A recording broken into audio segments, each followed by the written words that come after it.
Pemirsa, pandemi COVID-19 ini membuat pergerakan ekonomi Bali terpuruk. Data terbaru ekonomi Bali minus hingga 6%. Pertumbuhan ekonomi yang sudah menjalani kemerosotan sejak awal triwulan kedua bahkan semakin buruk pada triwulan ketiga tahun ini.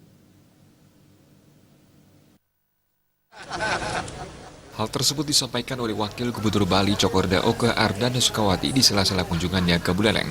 Wakil Gubernur yang akrab disapa Cok Aceh ini mengatakan, pertumbuhan ekonomi Bali di triwulan pertama bulan Januari hingga Februari tanpa kehadiran wisatawan Cina masih aman dan bagus. Namun memasuki bulan Maret saat muncul kasus di Bali dan diberlakukannya pembatasan di masa pandemi, pertumbuhan ekonomi mulai drop hingga minus 1,14%.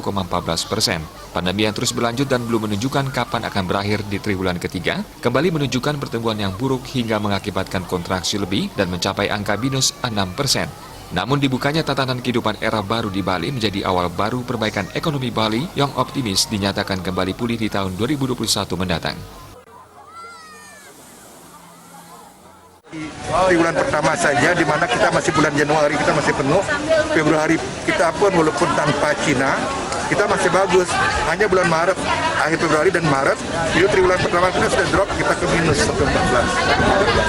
Nah sekarang saya dengar dari Pak Sutrisno, dari Kepala Perwakilan BAI di Bali, kita sudah berada pada posisi minus 6. Jadi kita harus segera bangkit.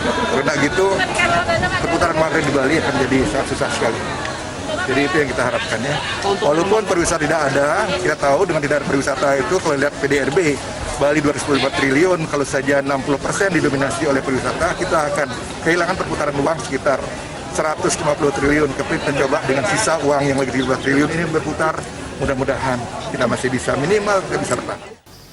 Di tahun 2020 ini, produk domestik regional bruto Bali sekitar 200 triliun rupiah lebih, 60%-nya didominasi sektor pariwisata. Sehingga dipastikan, Bali kehilangan perputaran uang sekitar 150 triliun rupiah. Komang Yuda, Bali TV.